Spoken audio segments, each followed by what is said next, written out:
agama itu milik Allah. Sehingga teori yang dikatakan manusia itu ya teori saja, tetap semua itu di tangan Allah. Ya saya saat itu cerita, misalnya saya ditanya, ini besi, materi besi dengan kaca itu kuat mana? Mesti kita menjawab kuat besi. Tapi saya yang mengendalikan besi dan kaca. Ternyata saya punya merencanakan menghancurkan besi, menetapkan kaca ini tak simpan, akhirnya puluhan tahun. Yang ini saya rencanakan saya hancurkan itu. Andai kan si yang menjawab tadi tahu rencana saya, mesti kuat bilang kuat kaca. Gitu. Makanya contoh paling gampang tadi, dinosaurus itu hewan paling kuat malah musnah itu. Pitik yang nggak kuat sampai sekarang. Karena Allah bikin dinosaurus itu punya rencana dihancurkan itu. Sementara ayam enggak lah, gue rame-rame dunia gitu. Sehingga ya sudah. Nah, agama itu seperti itu. Agama itu sesuai rencana Tuhan. Sehingga ini cerita Nabi.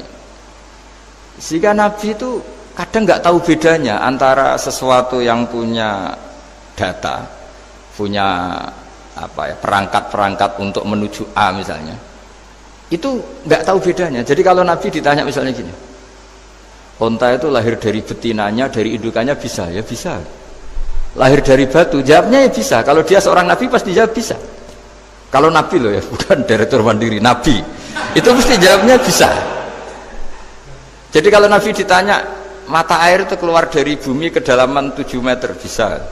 Keluar dari sini, dari meja, jawabannya ya bisa.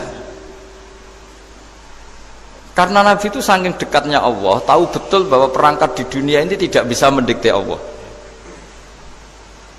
Semua itu kehendak Allah. Logika yang terbangun Nabi itu sebenarnya gampang ya. Kalau kita teliti itu, hanya gampang itu sesuatu yang benar itu pasti bisa dijelaskan secara gampang. Nah ini ngaji tauhid biar tidak terlalu berteori itu. Karena kalau saya cerita uang pinter jenengan. Dan saya tidak ingin pinter tentang uang.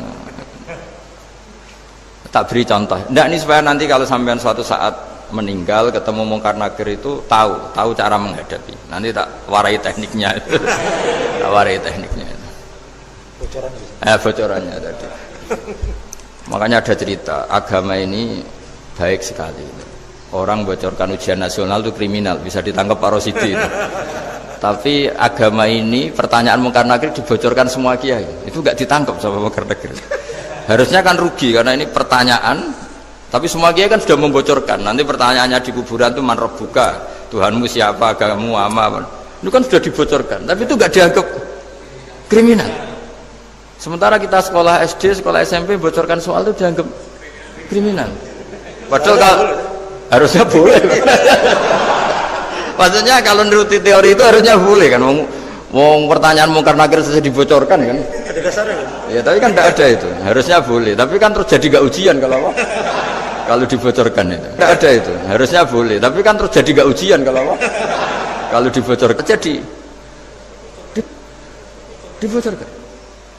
Kurang apanya baiknya agama ini? Pertanyaan sepenting itu dibocorkan dan kiai-kiai gak ditangkap sama Mungkar Nakir ya ada itu aja. Saya ulang lagi ya supaya kita ingat fitrah salimah.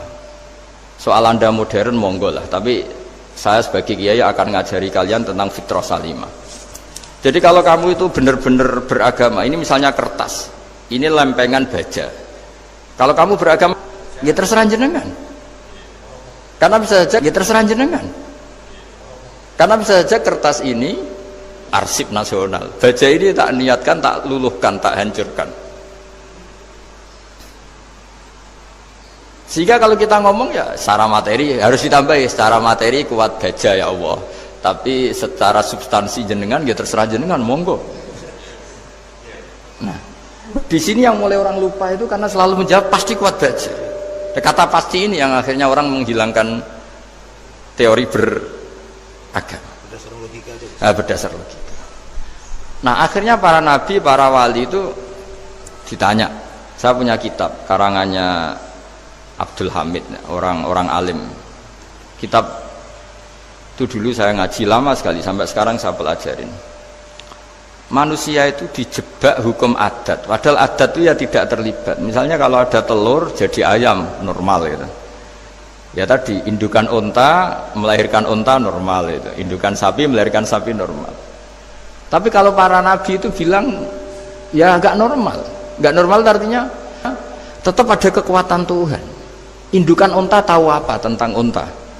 Dia punya kekuatan apa? Bisa melahirkan unta, bisa menciptakan unta di perutnya, bisa ada jantungnya, ada paru-parunya, ada ususnya. Dia bisa apa? Di situ ada tangan Tuhan itu. Karena para nabi cara berpikir gitu, melihat tembok ya sama, tembok sama indukan unta itu sama-sama mungkin mengeluarkan unta. Sehingga ketika Nabi Soleh ditanya, bukti apa kekuasaan Tuhanmu? Apa bisa mengeluarkan unta dari batu besar ini? Jawabannya Nabi Soleh ya bisa, ya bisa. Dan mukjizatnya Nabi Soleh masyhur itu, keluarlah unta dari batu. Karena secara teori ya tadi. Coba unta indukan itu apa seorang profesor, apa seorang ilmuwan sehingga bisa menciptakan anaknya itu. Apa dia terlibat dalam menciptakan jantungnya, paru-parunya, ususnya? Kan enggak juga. Telur bisa apa coba? Gobloknya bukan main telur itu kan. Tapi bisa mengeluarkan ayam, dia bisa apa? Nah, para nabi, para wali itu tahu semuanya itu kekuasaannya. Nah kalau karena kekuasaan Allah, bedanya apa dengan tembok? Makanya Nabi Muhammad ketika di padang pasir semua sahabat bingung, nggak ada air, ya Nabi santai aja. Ini gimana Nabi nggak ada air, nanti orang mati kehausan. Nabi ya santai aja. Kamu ingin air katanya? Iya. Terus Nabi nunjuk apa itu ya sudah, terus ada air. Ada yang keluar dari jemarinya, ada. Karena Nabi itu nggak tahu bedanya antara ini mungkin dan tidak mungkin, tuh nggak tahunya itu ya semuanya itu Allah. Kalau kamu kan nggak. Wah daerah gini nggak mungkin ada air. Ini kan padang pasir. Air itu biasanya di daerah hutan gini malah berteori macam-macam. Seakan-akan tidak ada Tuhan. Jadi kalau orang nggak bakat wali pasti berpikirnya gitu. Makanya nggak wali-wali itu memang nggak bakat, karena itu kan artinya menafikan kekuasaannya Allah kan. Seakan-akan Allah tidak mampu bikin air di situ. Tapi kalau Nabi santai aja. Makanya Nabi Ibrahim ketika mau dibakar ya santai aja. Menurut beliau api bisa apa? Jadi itu meskipun hukum adat itu ya selalu berjalan. Normalnya api yang membakar, di padang pasir normalnya ya nggak ada air. Normalnya batu ya nggak mengeluarkan onta. Tapi kamu jangan terjebak oleh keseharian yang Anda lihat. Tetap di balik itu ada kekuasaannya Allah Subhanahu wa Ta'ala. Nah ini yang namanya iman. Dengan iman seperti itu nanti ketika kita mati itu ya santai saja. Ketika kita hidup ya tidak tahu oksigen itu apa masuk ke tubuh kita sistemnya kayak apa, jantung kita ada ikut bikin, paru-paru kita. Artinya zaman kita hidup pun sebenarnya kita tidak bisa ngelola kehidupan, itu tidak bisa. Nah kalau sama nggak bisa, nanti setelah mati juga tidak bisa. Ya sudah, ketika kita hidup yang ngelola juga Allah, ketika mati juga yang ngelola. Bedanya apa?